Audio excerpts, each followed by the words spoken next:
விஜய் அவங்ககிட்ட இருந்து ஒரு மிகப்பெரிய ஒரு மாற்றம் வரும்னு நினைக்கிறாங்க. யார் நினைக்கிறா? மக்கள். மக்கள்லாம் நினைக்கல, அவங்க ரசிகர்கள்லாம் நினைக்கிறாங்க. அவர் எந்த சின்னம் கொடுத்தாலும் விஜய் தான் வரணும், விஜய் தான் வருவார். இவ்ளோ கான்ஃபிடென்ட்டா இருக்கீங்களா விஜய்? கண்டிப்பா கண்டிப்பா, அதுல எந்த வித மாற்றமும் இல்லை. நான் 2 பேர் வச்சு பார்த்து முடிஞ்சு போச்சு. நாடே நாஸ். பெருசா உடன்பாடு இல்லைங்க அவருக்கு. என்ன விசில் என்ன சிம்பிள் கொடுத்தாலுமே அவங்க ஃபேன்ஸ் அவருக்கு தான் ஓட்டு போட போறாங்க. அவங்க பிளைண்டா அவர் ஃபேஸ்க்காக தான் ஓட் போடுறாங்களே தவிர அவருக்கு எம்ஜிஆர் கூடலாம் கம்பேர் பண்றாங்க. எம்ஜிஆர்லாம் ஃபர்ஸ்ட் எம்எல்ஏ ஆகி அதுக்கப்புறம் எம்பி ஆகி அதுக்கப்புறம் தான் முதல்வர் சீட்ல உட்கார்ந்தாரு. எடுத்த உடனே முதல்வர் சீட்ல உட்கார்றது இல்லை, தற்பெருமை அதிகமாக பேசுகிற கட்சியாக நான் பார்க்குறேன். ஒரு தற்கூரிங்களையும் தற்கூரிமை கொண்ட ஒரு தலைவனையும் பார்க்குற அந்த கட்சி. முல்லை பெரியாரை பத்தி நீ பேசியிருக்கணும். நீ ஏன் பேசல? ஏன்னா அவனுக்கு படம் வரப்போகுது. கர்நாடகால கண்டிப்பா படம் ஓடாது. கேரளால செருப்பால அடிச்சு வெளியே அனுப்புவானுங்க.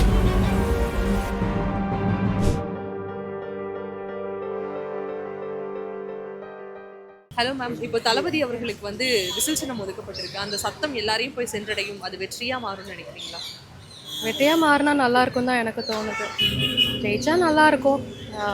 ஜெயிச்சா மட்டும் பத்தாது, மக்களுக்கு எதாவது செஞ்சால் இன்னும் நல்லாயிருக்கும், பெட்டராக தோணுது. இவருங்க அவங்கன்னு போட்டி இல்லாமல் அவர் என்ன மக்களுக்கு செய்யணும்னு நினைக்கிறாரோ அது செஞ்சால் இன்னும் பெட்டர். அவர் எந்த சின்னம் கொடுத்தாலும் விஜய் தான் வரணும், விஜய் தான் வருவார். இவ்ளோ கான்ஃபிடென்ட்டா இருக்கீங்களா விஜய்? கண்டிப்பா கண்டிப்பா, அதுல எந்த வித மாற்றமும் இல்லை. நான் 2 பேர் வச்சு பார்த்து முடிஞ்சு போச்சு. நாடே நாஸ்தி ஆயிடுச்சு. இவர்னால தான் முன்னுக்கு வரணும், நம்ம தமிழ்நாடே முன்னுக்கு வரணும் இவரால் தான். சத்தம் வேணா சென்றடையும், அது தொல்லையாக தான் மாறும், மற்றபடி வராது. ஓகே, இப்போ எலெக்ஷன் வருது, எல்லாருமே விஜய் தான் வெற்றி, விஜய் வந்தா மாற்றம் அப்படின்னு சொல்றாங்க. எந்த அளவுக்கு இது உண்மைன்னு நினைக்கிறீங்க? யார் சொல்கிறான்னு நீங்கள் நினைக்கிறீங்க? அவருடைய ரசிகர்கள் ரசிகர்கள் சொல்லுவாங்க. ஏன்னா அவருடைய ஆதரவாளர் அவங்க தானே சொல்லுவாங்க. அது எப்பயுமே நடக்கிறது தான். ஏன் சார் விஜய் அவர்கள் வரமாட்டாருங்கிறது இப்படிப்பட்ட ஒரு விஷயம்? இல்லைம்மா, இங்கே இப்போ தான் அரசியலுக்கு வந்திருக்காரு. கட்சி ஆரம்பித்து ரெண்டு வருஷம் ஆகுது. 2 வருஷத்தில் அவர் அறிவிப்பு என்ன போட்டார்? ஆட்சியிலும் பங்கு, அதிகாரத்திலும் பங்கு. எந்த கட்சியும் ஏன் அவரை நோக்கி போகலன்னு நீங்கள் நினைக்கிறீங்க? தலைமைத்துவத்தை அவரே பிடிச்சிட்டு தலைமைத்துவம் கிடையாது, உண்மையிலே அந்த கட்சிக்கு கிடையாது. ஒரு தலைவன் ஒரு லெட்டர் பேரில் குழந்தைய கூப்பிட்டு வராதுன்னா அவன் கூப்பிட்டு வருவான். அவரே சொல்கிறார், இந்த இடத்துக்கு வராதிங்க கர்ப்பிணி பெண்கள். ஆனால் கர்ப்பிணி பெண்கள் அங்கே வந்து நிற்கிறாங்க. ஒரு தலைவன் சத்தத்துக்கு இங்கே செவியில்லை. அப்புறம் அந்த ஒரு கட்சியாக நீங்கள் எப்படி பார்க்குறீங்க? ஒரு தலைவன் ஒரு வார்த்தை சொன்னால் அந்த கட்சியை சார்ந்தவர்கள் அதை பின்பற்றணும். அவர் சொல்ல கீழே இறங்குன்னு கத்திட்டு இருப்பான். இதான் தலைவனா? அதான் தலைவனுக்கு உண்டான மரியாதையா? ஆனால் அந்த போல்ட்னஸ் இல்லை, ஒரு அதிகாரம் இல்லை. 2வது வந்து அவர் ஓட் பேங்க் நிரூபிக்கலை. ஒரு 2 எலெக்ஷன் வந்தது, அதில் அவர் பார்ட்டிசிபேஷன் பண்ணல, அந்த கட்சியும் பார்ட்டிசிபேஷன் பண்ணல. நீங்கள் வாக்கு சதவீதம் காட்டால் உங்ககிட்ட வருவாங்க. நீங்கள் வாக்கு சதவீதமே காட்டாமல் எனக்கு 34 இருக்குது, 44 இருக்குது, 54 இருக்குது. அதுக்கு முன்னாடி ஆண்டவனுக்கு எவ்வளோ இருக்கும்? 2 அதிகாரத்தில் இருக்கிற கட்சிகளுக்கும் 1 கோடி தொண்டர்களை வச்சுக்கிட்டு 1 கோடி வாக்கு வித்தியாசத்தில் ஒரு சொற்ப வாக்கு வித்தியாசத்தில் தான் மாறி வராங்க. அவங்களே பேசாத நீ பேசுகிறல்ல, தற்பெருமை அதிகமாக பேசுகிற கட்சியாக நான் பார்க்குறேன். ஒரு தற்கூரிங்களையும் தற்கூரிமை கொண்ட ஒரு தலைவனையும் பார்க்குற அந்த கட்சி உருப்படாது, மேலே வராது. ஏன் பார்வைக்கு எலெக்ஷன் நேரத்தில் ஒரு கட்சிக்கு ஒரு அங்கீகாரம், ஒரு சின்னம் கொடுப்பாங்க. அந்த வழியில் விசில் சின்னம் கொடுத்துருக்காங்க. இது வந்து வெற்றிக்கு தள்ளப்படுமா? விஜய் அவர்கள் வெற்றி பெறுவார்னு நினைக்கிறீங்களா? இல்லை, யோசனை பண்ண வேண்டிய விஷயம். இது கொஞ்சம் கேள்விக்குறி தான் இது. கேள்விக்குறி. ஆமாம், ஏன்னா தமிழ்நாட்டை பொறுத்தளவு இங்கே பெரிய ஜாம்பவான் கட்சியெல்லாம் இருக்குது. அதாவது தமிழ் மக்களுக்காக, இனத்துக்காக போராடின கட்சியெல்லாம் இன்றைக்கி பெரிய கட்சி ஆளுங்கட்சியாக இருக்குது.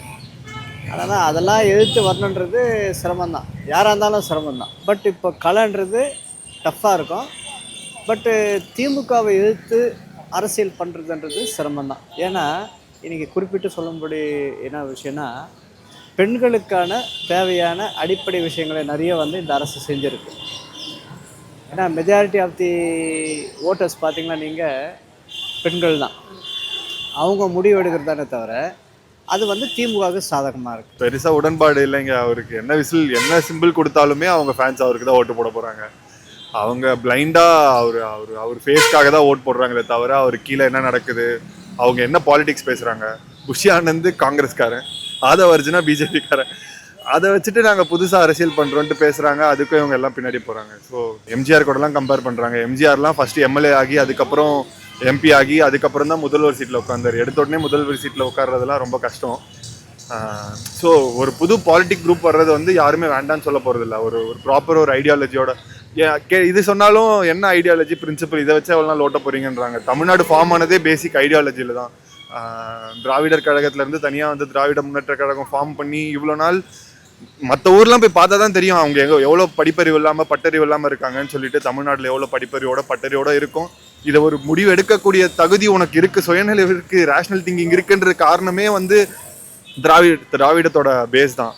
அதெல்லாம் மீறி அது எல்லாத்தையும் அப்போஸ் பண்ணி பேசுகிறாங்க. அது ஒரு நீ படித்ததுக்கான காரணமே இவங்கன்றப்ப அதெல்லாம் மறந்து ஒரு புது தலைவரை பிளைண்டாக ஃபாலோ பண்ணுறாங்க. So you have to have, நீ எய்தர் ரைட்டா லெஃப்டான்றது டிசைட் பண்ணி நடுநிலையாக இருக்க முடியாது தமிழ்நாட்டில். நீ எய்தர் ரைட் ஆர் லெஃப்ட் நீ முடிவு பண்ண. நீ எல்லாத்துக்கும் அகைன்ஸ்டாக இருக்க போகிற. நீ காஸ்ட்டுக்கு அகைன்ஸ்ட்னா நீ கவினுக்கு வாய்ஸ் கொடுத்துருக்கணும்.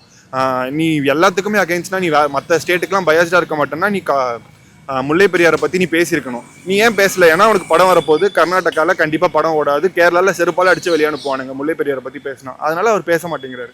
இதெல்லாம் உங்களுக்கு புரிஞ்சுக்கிற மனப்பக்கம் கிடையாது. இப்போ நான் சொன்னாலே கமெண்ட்ஸில் கண்டிப்பாக கழுவி தான் ஊற்ற போகிறாங்க. பட் தமிழ்நாட்டில் கஷ்டங்க. நான் சொல்கிறேன்ல, 10 பேரில் ஒருத்தர் தான் விஜய்க்கு ஓட்டு போடுவாங்க. மிச்சம் 10 பேர் சுயநினைவோட யாருக்கு ஓட்டு போட்டால் நிம்மதியாக இருக்கும் அப்படின்றத வச்சு தான் ஓட்டு போடுவாங்க. ஸோ ஹேட்ரட் பாலிடிக்ஸ் வந்து தமிழ்நாட்டுக்கு வேண்டாம், விஜய் வேண்டாம். நான் பெரிய விஜய் ஃபேன். ஆக்சுவலாக நான் ஆஸ்திரேலியாவில் இருக்கேன், மெல்பர்னில். நான் இந்த ஹாலிடேக்கு வந்ததே படம் பார்க்கறதுக்காக தான். பட் அன்ஃபார்ச்சுனேட்லி என்னால் பார்க்க முடியல. However I wish every thing should go well for him. என்ன மாதிரி டை ஹார்ட் ஃபேன்ஸ் எல்லாம் அவருக்கு வந்து சப்போர்ட்டாக இருக்கணும். And he is very com person.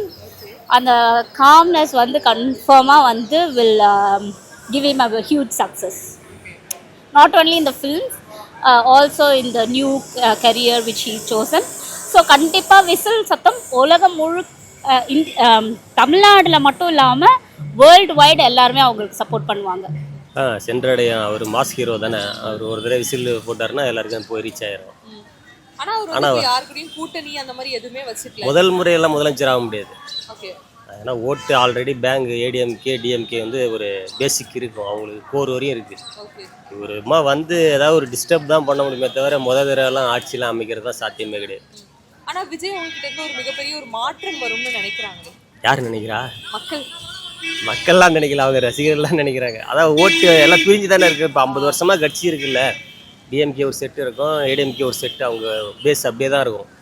அது இன்னும் அழிஞ்சு போகல. இல்லை, அது அழியாமல் கோடிக்கணக்கான தொண்டர்கள் அவங்களுக்கு இருக்கும்போது எப்படி நீங்கள் உங்கள் ரசிகர் வர்றதுனால ஒரு 10 ஒரு 15% வந்து உங்களுக்கு ஒரு வாய்ப்பு இருக்கலாம். ஆனால் ஒரு ஷேக் மாதிரி போடலாம், அவ்வளோதானே தவிர நீங்கள் தனியாலாம் ஒன்றும் பண்ணிட முடியாது. சத்தம் கேட்கும், ஆனால் அது வந்து ஆட்சியெல்லாம் பிடிக்க முடியாது. கன்ஃபார்மாக நான் இல்லை, உங்களுக்கே தெரியும். இப்போ ஓட்டுன்னு ஒன்று இருக்குல்ல, ஓட்டு ஐடியே ஆல்ரெடி ஒவ்வொரு கட்சிக்கு இருக்கும். நீங்கள் 35% எப்படி நீங்கள் இதெல்லாம் கிராஸ் பண்ணி தானே எல்லாரும் போட மாட்டாங்க. ஏதோ ஒரு மாற்றம், அவர் கூட்டணி சேர்ந்தாருன்னா அந்த கட்சிக்கு ஒரு பலம் கிடைக்கும். கண்டிப்பாக விஜயோட பாப்புலாரிட்டி வச்சு கண்டிப்பாக அவரால் சின்னத்தை கொண்டு போய் சேர்க்க முடியும். பட் இருந்தாலும் வந்து ஏடிஎம்கே டிஎம்கே வந்து கூட்டணி வலுவாக இருக்கிறதுனால தனியாக நின்று விஜயால் வந்து மேக்ஸிமம் ஒரு 6-8% ஓட்டு வரைக்கும் தான் ஜெயிக்க முடியும். அதிகமாக மேக்ஸிமம் விஜய் ஃபேன்ஸ் நிறைய பேருக்கு ஓட்டர் ஐடியே இன்னும் வரல, பாதி பேருக்கு.